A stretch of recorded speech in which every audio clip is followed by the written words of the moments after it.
sobat-sobat calon guru semuanya. Nah, pada video ini kita akan berbagi pengalaman, yaitu tentang bagaimanakah cara budidaya jamur tiram dari awal sampai akhir hingga panen dan juga mendapatkan omset jutaan perharinya. Nah, kebetulan pada kesempatan ini kita sudah mendatangkan salah satu kawan kita yang menjadi bidang tamu yang mungkin pada video-video sebelumnya ini pernah saya spill ya untuk dari perusahaan jamur yang diolah di rumahnya. Nah, di sini sekaligus juga untuk membantu menjawab pertanyaan dari teman-teman di kolom komentar pada video-video sebelumnya. Nanti kita akan kupas tuntas tentang pengalaman budidaya jamur tiram dari Mas Supri ini.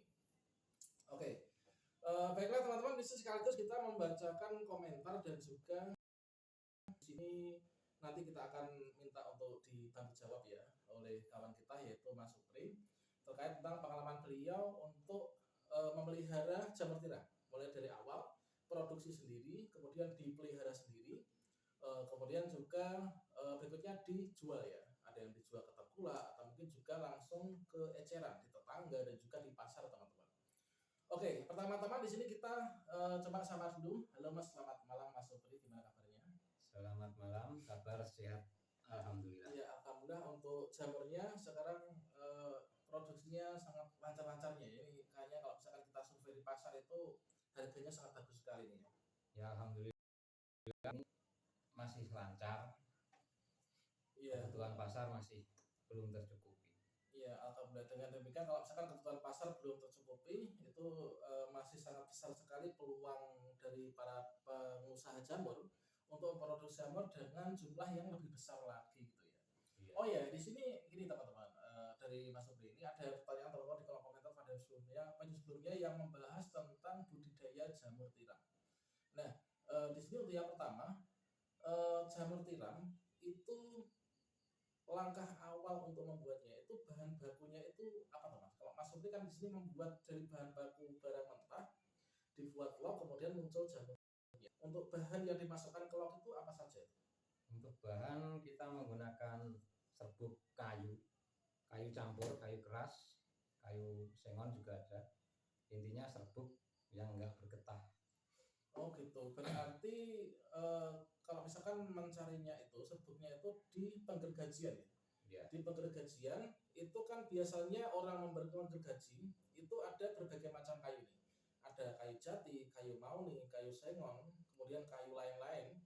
Nah itu untuk membedakannya itu bagaimana? Apakah dipilah-pilah oleh tukang gergajinya apa mungkin gimana? Ya kalau itu nggak usah dipilah-pilah, langsung dicampur aja sama aja. Oh gitu. Jadi dari segala jenis serbuk gergaji itu sama saja tuh ya tadi ya? Sama. Oh gitu. Untuk serbuk gergaji yang pertama, kemudian berikutnya apalagi bahannya? Bahan saya menggunakan katul. Oh berarti serbuk gergaji, kemudian katul, terus? Sama kapur. Kapur yang dari ini, gampeng ya? Ya gamping, dari pertanian juga ada. Terus apa lagi tuh bahan yang dimasukkan ke log itu? Ya bisa dicampur lagi sama ada yang nambahin jagung. Ya seperti itu, jagung, intinya jagung ya sama katul lah.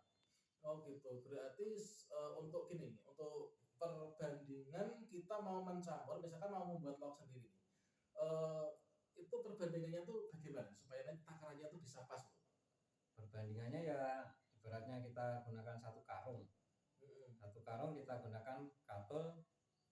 Kalau katul full kita gunakan 3 kilo per satu karung pakan ayam itu. Kalau pakai jagung ya kita gunakan katul 2, jagung kadang setengah, kadang ya ada yang 1 kilo. Oh gitu. Untuk jagungnya itu dibuat di slab jadi tepung ataukah masih bijian atau mungkin dipecah-pecah seperti makan burung puter itu? Kalau jagung kita slab sampai lembut. Oh berarti kayak, dibuat seperti apa ya, menjadi semacam ya, tepung. Kayak tepung. Oh gitu. Berarti langkah pertama untuk pembuatan dari misalkan dari seluruh bahan-bahan itu tadi ya. Tadi kan kita sudah sebutkan untuk bahan-bahannya teman. Bahan-bahannya adalah serbuk gergaji, kemudian ada bekatul, kemudian ada serbuk jagung, kemudian ada kapur. Itu dicampurnya itu ketika campurnya itu apakah dikasih air ataukah dalam itu dua variasi ya. Ada yang campur kering, ada yang campur basah. Kalau saya biasanya menggunakan campur kering. Biar lebih merata gitu ya. Ya lebih. Iya, untuk mencampurnya sendiri itu memakai alat atau mungkin pakai manualan, pakai cangkul gitu Mas? Ada yang manual, ada yang pakai mesin. Gitu ya ya. Jadi setelah itu dicampur, semua dicampur nih. Ya. Setelah dicampur mungkin apakah ada prosedur sendiri, apakah didiamkan dulu atau langsung diwadahi atau bagaimana? Setelah dicampur kita kasih air sekitar ya 70% lah. Itu kita fermentasi 1 hari. Biasanya saya seperti itu. Ya, difermentasi berarti artinya di sini dipek ya. Didiamkan 1 malam lah. Didiamkan supaya lembab gitu ya untuk adonan campurannya itu. Nah, setelah didiamkan, setelah itu barulah diwadahi gitu ya. Ya, besoknya kita kemas yaitu pakai plastik. Oh ya, besoknya kita kemas dengan plastik backlog. Nah, kemudian untuk mengisikan ke backlognya itu apakah mungkin ada syarat-syarat tertentu untuk mungkin kerapatannya atau mungkin harus renggang, harus bagaimana gitu?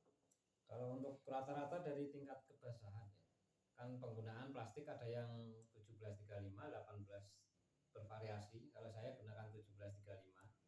Untuk keberat paling 1,2, 1,3. Gitu ya. Kemudian setelah kita masukkan plastik nih, itu rapat gitu ya? Rapat, kemudian setelah itu proses berikutnya digodok atau gimana? Ya digodok kalau kata saya. Kalau yang lain ya di oven lah. Oh gitu ya, di oven itu intinya tuh biar dia tuh kena uapnya itu ya. Uap panas ya digodok biar matang. Iya, untuk menggodoknya atau diuapin itu mungkin ada prosedur-prosedur standar supaya nanti bisa maksimal untuk lauknya menghasilkan jamur yang maksimal atau gimana? Kalau untuk oven ya untuk maksimal ya ditahan sampai 100 derajat ya. Bukan dari awal masak 100 derajat itu ditahan berapa jam. Kalau dari awal nggak panas ya sama aja. Iya. Diingat. Berarti untuk posisi amannya 100 derajat itu harus stabil selama berapa jam? Ya kalau saya 4 sampai 5 jam. Oh gitu ya, berarti gitu teman-teman ya. Jadi ketika ini kan kebanyakan bagi teman-teman para petani jamur di seluruh Indonesia yang mungkin masih mengalami kegagalan terkait tentang budidaya jamur itu, salah satu penyebabnya ketika di bagian pengovenan. Kalau misalkan nggak maksimal, ini adalah biasanya itu menimbulkan kegagalan gitu teman. Jadi perlu dicatat untuk pengovenan itu adalah stabilnya itu 4 jam. Misalkan katakanlah saya masuk ini godok dari backlog itu mulai jam 7 pagi. Kalau nanti jam 8 pagi sudah 100 derajat, maka dibiarkan dari jam 8, 9, 10, 11 itu harus kondisi 100 derajat Celcius. Kalau misalkan teman-teman dari jam 7 sampai jam 8, jam 9 ternyata masih nggak maksimal, maka nanti mundur. Jadi hitungannya 4 jam itu harus 100 derajat Celcius itu.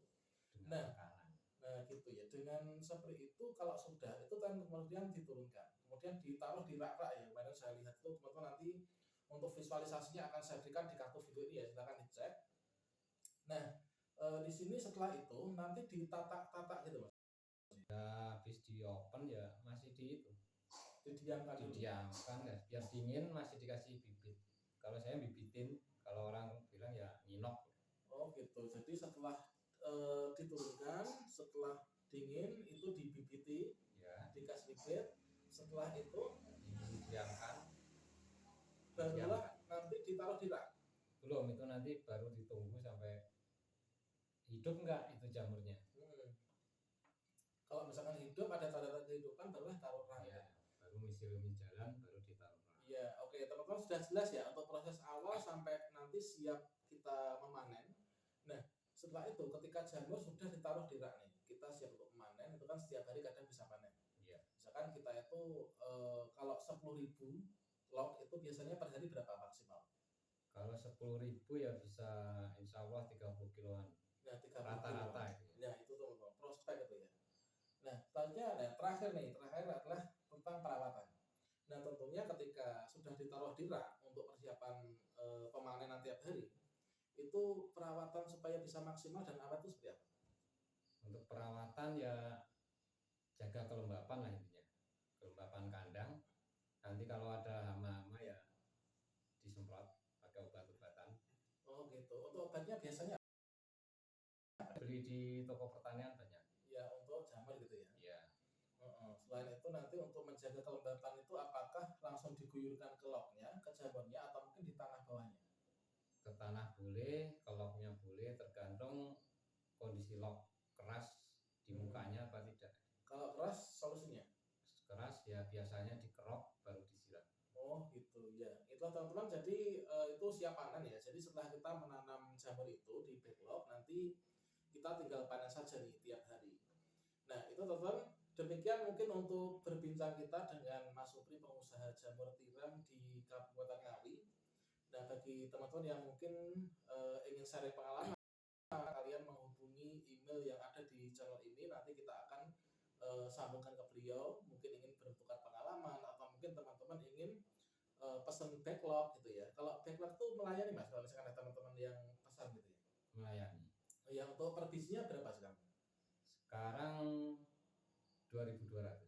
Oh gitu ya ya, itu teman-teman. Jadi mungkin untuk tentang berbagi pengalaman dengan pengusaha jamur tiram mungkin sampai sini dulu, nanti kita akan sambung pada video berikutnya. Terima kasih Mas Supri telah berbagi kepada rekan-rekan kita pemirsa. Demikian, wassalamualaikum warahmatullahi wabarakatuh. Jadi siji.